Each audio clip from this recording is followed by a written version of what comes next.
His mission is to transfer energy into an asset. Karl Andersen is spearheading climate technology investment and advocacy, and his journey has led him to establish Lektra, an innovation nexus where energy meets data computation. At Lektra, Karl advocates for a resilient power grid, combining his legal acumen with a passion for decentralized energy solutions, striving to fortify our infrastructure against emerging threats.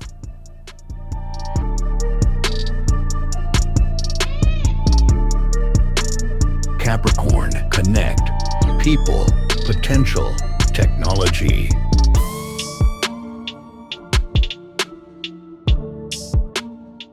Karl Andersen, thank you so much for participating in the podcast. Really glad to have you on board. How are you today?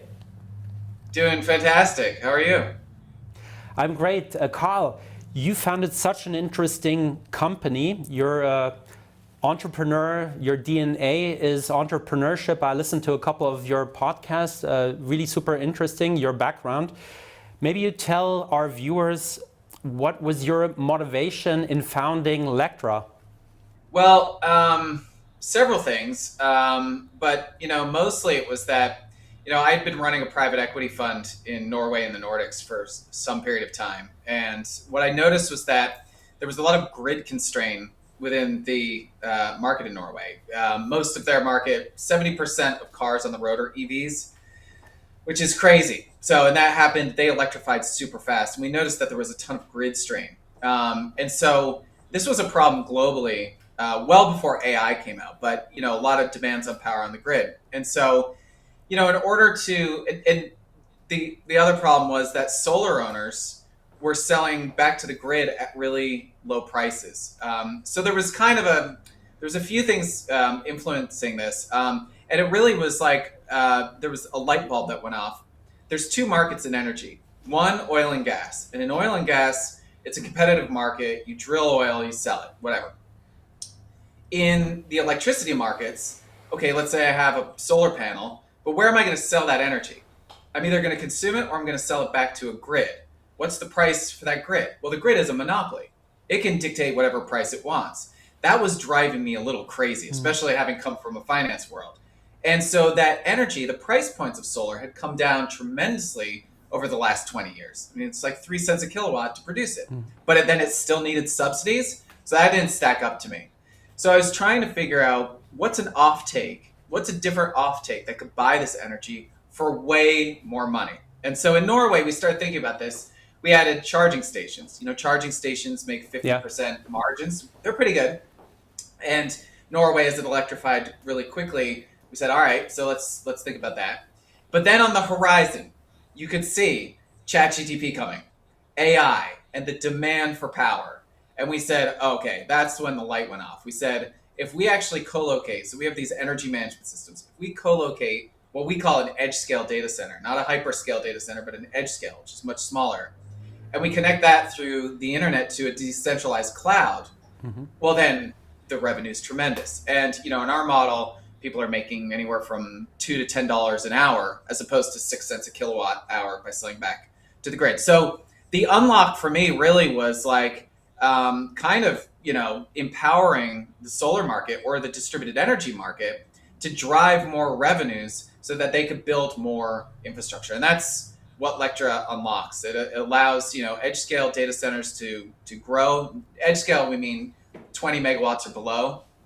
And you see this playing out, right? Our thesis has been playing out for some time. We got our patents. Our patents cover all distributed energy as it relates to powering GPUs, TPUs, DPUs, 16 other processing cards. Well, we saw this coming where the grid was the bottleneck. The grid was something that was, even in Manhattan, facing rolling brownouts and blackouts before the end of this year. So we knew that if you're going to add 1,000 new data centers to the system, that's going to crash it. So how do you come up with a sensible plan?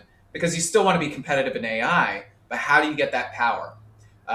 So that's really the motivation. And it was nice we had just come back from NVIDIA's conference, GTC in Silicon Valley, about 3 weeks ago, and met Jensen Yang and the whole group. And it was good to hear that it wasn't chips that was the constraint, but power. And it was the first time it's like, now our thesis is validated. So, that's really nice. But it really comes from, feeling motivated to help solar owners and the community generate, money out of an underutilized asset, which is energy. It's amazing. And Karl, who would you say your customers are? Are they more private companies or governments? We actually have two different clients, rather. So the way Lektra is we have Lektra Energy and then we have Lektra Cloud. So Lektra Energy, our customers are like companies like Sunrun or EG4. EG4 is both an investor and a battery maker in Texas. They have 150,000 site locations where we can deploy our edge scale data centers to those site locations and get installations. Just to give you a sense though, AWS has 130 global locations, EG4 has 150,000. And Sunrun has 1 million site locations. So when you're talking about edge scale data centers and that installation, those are our customers. That's where we get our power from. And they benefit from 80% revenue to their host site. We call them energy hosts. So if you think about it, if Google gave 80% of the revenue of like YouTube to a utility grid operator, holy smokes, how much money would they be making? So this allows them to grow as customers. But then our other set of customers on the Lektra Cloud side, and our Lektra Cloud is built and run by our head of cloud. We call him Cloud Jesus internally, but his name's Jerry Gutierrez. He built the IBM AI Cloud. Those customers are developers. So it's really, and that's the offtake. So our energy hosts are providing the power to our Lektra Cloud, who then we have developers on the other side. So we're kind of marketing to 2 different segments, but whatever, that's part of the business. So.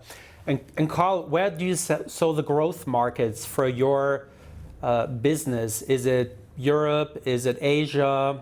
USA? Well, the good news is grids are so crappy all over the globe, so we really could be anywhere. Again, the central problem is power. And when you think about it, so the United States, it's demanding a tremendous amount of power for AI data centers. Right now, the lead time for AWS is 24 months. And then actually there's moratoriums that are being put in that would take 3 years. So we've started in the United States as this competitive strategy, as an alternative to hyperscale. But Europe is a close second. Europe is actually a really good market for us because there's already, like in America, we have 5 million homes with solar installed. In Europe, there's 17 million homes. Plus there's a carbon tax. Our cloud is 100% carbon free. So we're powered, and we actually trademarked something called carbon-free compute. You'll start seeing it in videos. It's a logo that goes in that certifies that your videos and images are carbon-free. But then beyond that, the real question is like in places like Guatemala, in Honduras, Latin America, Bangladesh, those grid systems are so terrible. You cannot build hyperscale data centers at those locations. So what do? Right? You have to build small, you have to find distributed energy resources. So that's exactly, those are markets that we want to influence in the long run. And then who gets there first, right? It's another Huawei situation. Does the US and a US company with Western values get there first? Or is it our friends from the Far East getting there, and who actually controls the AI markets? So that's something to think about. Does political issues also play a role here, like geopolitical risk factors for your business? Oh, yeah. I mean, just take Iran, for example, the hottest topic you probably could think of right now. What did Iran do to the UAE? They targeted hyperscale data centers. They bombed 2 of them. Actually 3, one in Bahrain. So I'm part of something called Business Executives for National Security. I'm friends with a gentleman, General Timothy Ray. He's a 5-star general. He ran CENTCOM. And about a month ago, we had breakfast just talking about, risks and, whatever. And I was like, yeah, what if everyone's like, AI is going to take over the world, right? Not if you bomb the data centers. It goes away pretty quick. They don't just grow back, So this is vulnerable critical infrastructure. 2 weeks later, Iranians bomb AWS site locations. So what you're really talking about is the grid is critical infrastructure. You've seen Russia attack Ukraine's grid. Then we're stacking on top hyperscale data centers to that fragile grid.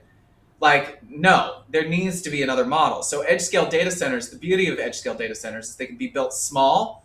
They don't, you can build disguised data centers. You can build like fake ones. You can, so there's a lot of capability range when you start thinking about edge scale. So yeah, I mean, that's one of the geopolitical issues, which is more like direct national security. I think for like commercial, it's smart to think about resilience too. Like if that hyperscale data center goes down, what am I going to do for resilience? And so what you're seeing more in the commercial market and just for data protection, I think this is a European issue. What do I do about my data? And so a lot of business has been slow to adopt AI because they don't want their data going to AWS or Meta or OpenAI. So building on-prem is the way to go. And what we're seeing, we have a partnership with Dell Computers, building edge scale data centers on-prem, with solar and batteries. Now I can outsource open source LLMs, run that locally, keep my own data on-prem, whether that's for security reasons or to monetize. So it gives a lot of optionality. Hyperscaler, so the way Dell thinks about it is like we've gone to the cloud over time, but I think we're coming back a little bit to on-prem for security reasons. So, Karl, you mentioned before the impact of AI on your industry. Can you use or mention a couple of examples? How does AI impact, especially the energy sector? Maybe you can elaborate on that a little bit. Well, I mean, I'll just give a direct example. Like, think about what a hyperscale does to the energy market. Like, so you sign up a hyperscaler onto the grid. The grid was designed for a consistent base load to provide to homes and businesses, whatever. And for a long time, there was just fairly consistent draw. We put on renewables, and what renewables do is they don't add inertia to the grid, unfortunately. So but there's electricity there, and there's a difference, electricity versus power. Now, a hyperscale data center, imagine New York City every now and again decides to turn all their lights on and turn it off again. Okay, a hyperscale data center goes from 20% baseload to 80% baseload in seconds. The grid has to stay at 60 hertz. So it draws all that energy and puts it back. So it is like a massive shock. And then, if you do that, like in your house, if you put too much draw on your electricity, the breaker, it trips, right? It shuts down the whole house. You have to go to the basement, you have to turn it on. Similar thing with the grid. If there's too much draw and it trips the circuit breaker for the grid, holy shit, then that's when you get the rolling brownouts and blackouts. So the architecture of the grid was really not meant to support all these hyperscalers. And that's why we say there's not enough power. There's still 40% capacity, but it's not like a computer program where it's just draw on it, put it back, draw on it, put it back. That power has to come from somewhere. So yeah, I mean, hyperscale data centers have just been a real challenge. And we're not saying that's bad or anything. We're just saying it's an engineering problem. So yeah, AI has tremendously affected the energy markets. And that's what's giving rise to Lektra's competitive advantage, to be honest with you. I mean, this is how we're able to build what we're able to build, is because of the disruption that AI has made on, it's almost like before we had highways, everyone's on these horse paths. It's like trying to put a bunch of Ferraris and stuff on a horse path. The infrastructure doesn't compute or match to the demand of the asset. So huge transformation. Karl, you are an entrepreneur by heart. I mean, even as a child, you showed this interest in entrepreneurship. So I would like to talk about entrepreneurship a little bit with you. What do you think are the challenges from building a company from scratch to scaling it globally, what you're doing now? Maybe you can tell us, our audience, a little bit about that. Well, I think you have to have a really nice wife to support you. It's a collaborative effort, trust me. I think it's easier to be an entrepreneur when you're young. Just say that. Yeah. Or single. But but you have to know when you sign up for it. Everyone's like, oh, failure is a good thing. No, it's not. It's absolute crap when you have to fail a bunch of times, over and over and over. But I would say, It's more of an instinct, like a comedian. I think real entrepreneurs, you can separate real entrepreneurs from like faux entrepreneurs. It's kind of like that. Like, when you see a star-list comedian, they're funny. But probably anyone can get up and do jokes. You know what I mean? Yeah. So I think there's a difference between people who are entrepreneurs because they have to be, and then ones that just want to be. Total difference. Yeah. I can't help it. Since the time I was a kid, I had a paper route.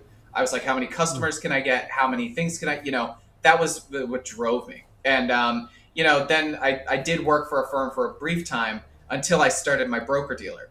But I had an angle in that broker dealer, and then I had an angle with my hedge fund. I had an angle with the reinsurance company that I started.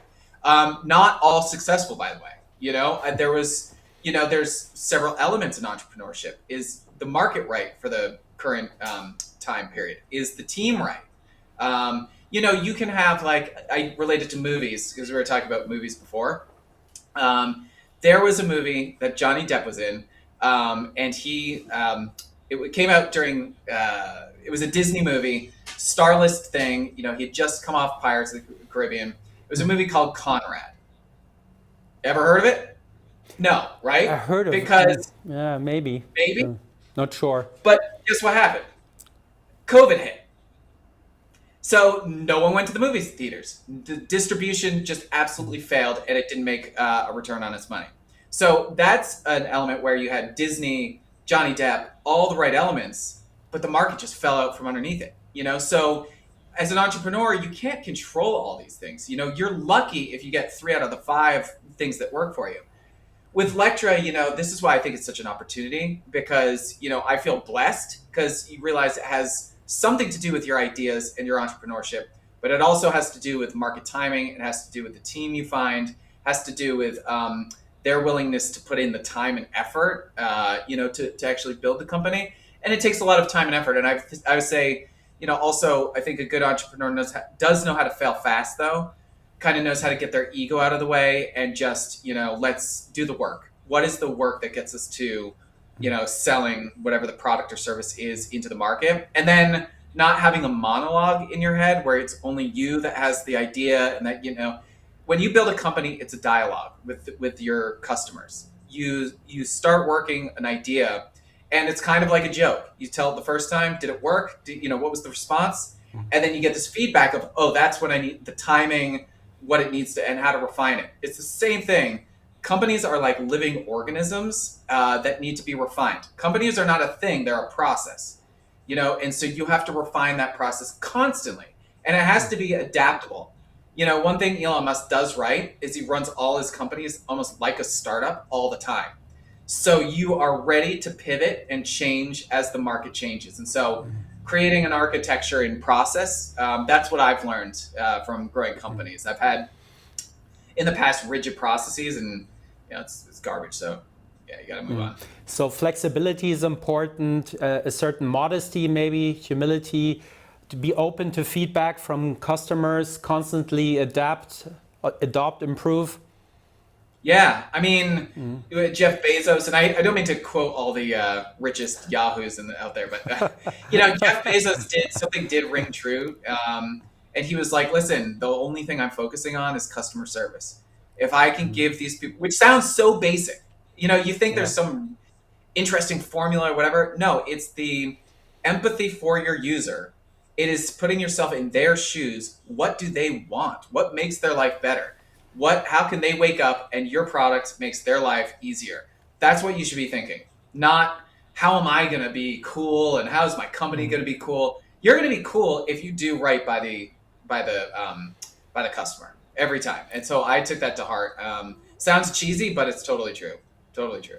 So always listening to the customer attentively, and then basically using this information and then improving the product.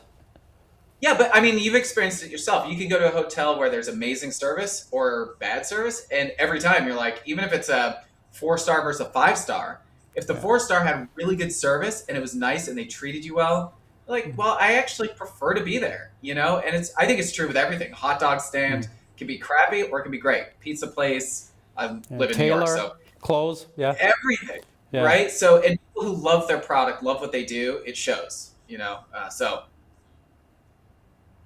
Karl, I would like to talk also a little bit about the political situation and the geopolitical climate. We already addressed it a little bit.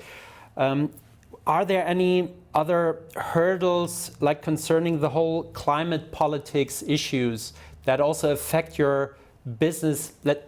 For example, regulation, government regulation. Can you talk a little bit about that? In the U.S., it's really weird. I mean, I think everyone, once Trump got voted in, I think everyone just stopped caring about the environment. I don't know. Just kind of the conversation died. It was like green, ESG, get to net zero. Nah, it just kind of ended. But no, I think, Democrats may win the midterms. Now, I'm just being local to the United States right now. But, sure. It is a challenge because it's kind of dumb, our energy policy altogether. Electrons, photons, they don't really care who's in power. And all we do know is that we need more of it. Now, one of the things that's actually helping our business in some ways is that now the power from hyperscale data centers that's getting taken off the grid is coming at the expense of ratepayers. So the electricity prices in Virginia jumped 125 or 150%. In Oregon, they've jumped 100%. So certain regions, they're really skyrocketing. In Virginia, it's called Data Center Alley or whatever. The other thing is in Phoenix, they successfully kicked out some hyperscalers because there was a water resource. These hyperscalers take on a lot of water resources. So what's happened in the U.S. is there's been a lot of moratoriums on hyperscalers. So in the state of New York, where I am, Liz Kruger, who's a Democratic senator, is proposing a 3-year moratorium on hyperscale data centers. That's defined as 20 megawatts or above. Well, that's good for us because we build 20 megawatts and below, and we're distributed energy. We don't take up water resources, and we're green. So we tick a lot of boxes. But the other thing we do is we enable the energy hosts to make money out of this. So whereas Virginians right now, if they're utilizing the grid, their energy prices could go up. If they had a Lektra edge-scale data center in their house, they could use their solar and they could profit from this whole thing. They could actually sell their power, generate, compute power, and they get paid 80% revenues for that. So that's the model that wins. Now, ironically, we are cheaper because we don't have the same infrastructure costs as a hyperscaler, but we're green. So we figured out a business model that wins, powered off of distributed energy. So we've figured this out independent of the legislation or whatever. But I mean, personally, I have to navigate both sides. I think the Trump administration thinks that SMRs, like I've met the National Grid Resilience Commission in DC. It's run by Jared Egan, and they're a really smart team, actually. But they think that SMRs are going to take over in like 5 to 7 years. So the Trump administration is trying to cut everything they can to add a significant amount of baseload through SMRs. But the problem with that is the industry is just not there yet. It's probably going to take longer than that. I've talked to top private equity houses who invest in SMRs. One, I don't know if I can say who they are, but it's a 3-letter private equity fund, enormous. They usually pick a target 5 years out. If they're going to go after it, they haven't done so yet. So, which means, and the problem with SMRs is that, there's not a huge labor force. You were saying earlier about Germany and their sort of nuclear issues, but we haven't had nuclear engineers since the 70s or 80s. No apprenticeship, so the labor force, if my SMR breaks down in North Dakota, who's going to come and fix it, right? So, going back to your question, though, I think Europe, the climate sort of legislation is much more progressive. And so I think, I think Lektra would do great there. You've still have the carbon tax, you still have all this other stuff. I think that would empower energy host users in Europe. I also think that would help businesses to cut on their costs because they do have, if they are using AI hyperscalers, they're going to have a carbon tax on what's used. So we can help them save money on that. Karl, would you be also a potential threat to any old school industries with this technology, this new industry, if you're expanding there? I mean, are you going to step on anybody's toes, like big old players? It's hard to say. I think we're just adding another capability and capacity as opposed to disrupting completely. Like Uber came in, disrupted the taxi market. Fine, there's only so many drivers, whatever. But for energy, we're in an ever expanding market. Like since the invention of the light bulb, electricity use has just skyrocketed. In each one of the machines that comes after, robotics, automation, the demand for power and energy is just, it's a bigger and bigger market. So I think what we're doing is creating an architecture in Grid 2.0 to meet the demand. And so, we're not against utility companies at all. In fact, I empathize with them. To maintain baseload and to get power to all these folks, it's critical. So we've been able to build with them, but with the understanding that we're going to, probably take some of your market share because they can't build the way we're building. Hyperscalers, also, they're building in a certain way where we can add additional capacity and there's room for partnership. I come to the market thinking in partnership. I don't really think about trying to beat the crap out of people. That's not the way I think about this. If it does come toe to toe, let's bro it out in Wall Street. Mm-hmm. Karl, towards the end of the interview, I also have a couple of questions, some more personal questions about yourself. So the question I always like to ask my guests is also, if you had to pick a superpower, like next to your current superpowers, which one would you pick if you had a choice? You can pick one now. Yeah, you can pick a superpower now. And which one would you pick? I don't know. Time machine, maybe? I think a time machine would be pretty cool. Time machine? Would you travel to the future or to the past? I think I would go back in time, get the Gray Sports Almanac, and then bet on, right? Isn't that a Back to the Future plot? No, so I think, to be honest with you, what I would like to be able to do is go faster with the company, if that could be a superpower, to build out the architecture, because I know it already exists, but to get the hearts and minds of people understanding how energy operates again, and so I know that's kind of a lowly superpower. I'm not going to wish for just all or wish for more wishes, which is what my daughter always wishes for, but something that allows people to understand, to get out of this block mindset of just how energy has been and think about energy in the future and how to utilize AI for good. Right now the narrative has been AI is going to take your job first and then kill humanity. Well, that's not, I don't know who's running their PR, but that's not a great vision for the future. Our vision is that AI can actually live in your house, live on-prem, that you control. These are your bots. This is something, it's not Jeff Bezos in your house. It's not Elon sending them to your house. This is your bot, and the coolest part is what we've been able to do is at site locations like chicken farms and other things is that, automation, Caterpillar makes these tractors that are automated. And so we can actually run software to help automate those tractors, allowing then the farmer not just to generate money from their energy, but to control the entire environment. So, trying to push that narrative as fast as possible, because that's not much of a superpower, but that's kind of my wishful thinking if I have some to execute on. And Karl, which autobiography would you buy? And why? I've read Elon Musk's autobiography. It's pretty good. I think he actually has a very difficult life. People, I think, always think, oh, he just has a ton of money, so it's easy. I don't think so. I think his personal life, naming your kid like R2D2, he's got some problems. I think it's.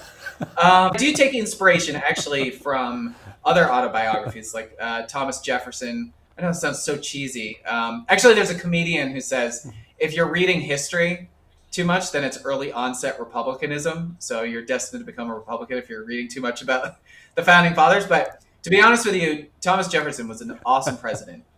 He's very forward thinking. In 1780, he actually liberated Virginia from slavery very early on. But he was an inventor. He was, knew bureaucratic entrepreneurism, helped build and write legislation to do things, to move things forward. And he also, it was an inventor at the same time, which gets little known credit. But I think in this world, you have to think about, how you can be useful in a variety of ways as a business leader, legislative wise, pushing, minds forward and getting to think independently. I think what Thomas Jefferson did best was, making things the natural rights of man.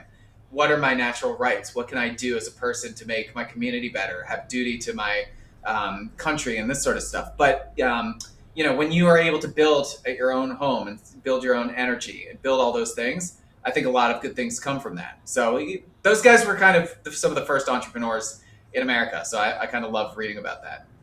Karl, do you have a mission statement, a credo, sort of a motto you live by? I think if you can turn energy into opportunity, that's pretty awesome. I think energy as an asset, if that can be, I know that that's not like a real wake up in the morning, energy as an asset, but that's what I kind of think of. Our company's motto has been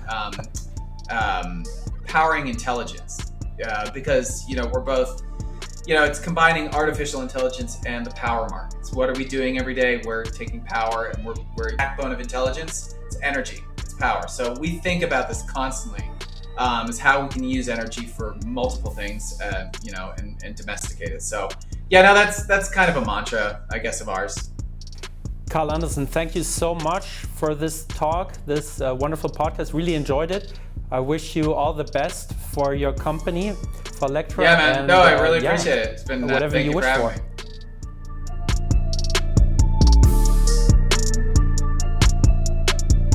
Capricorn Connect. People, potential, technology.